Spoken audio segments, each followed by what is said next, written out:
Buenas amigos, então aqui se encontra o nosso Tajima Dallas com a sua mão recuperada,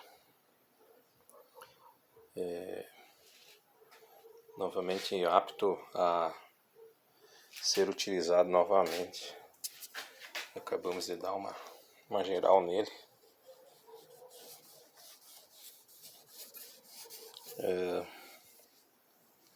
Trabalho bastante oneroso aí, mas felizmente recuperado e vai poder fazer novamente o seu show, né?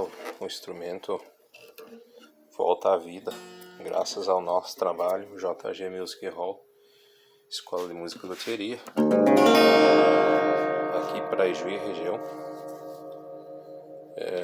Pode confiar que aqui o trabalho é bagual, não tem, o trabalho é bem feito e demora um pouquinho, mas esse tipo de quebradura, quando a mão cai fora, né, é muito complicado.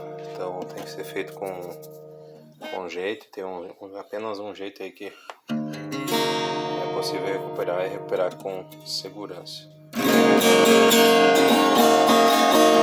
Então tá aí afinadito para o nosso cliente aí voltar a tocar, fazer o seu som aí.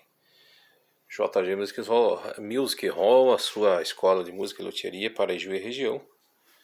Estamos aí atendendo para todo o Brasil aí, prestando assistência técnica, concertos e afins em toda a questão de instrumentos musicais de qualquer marca.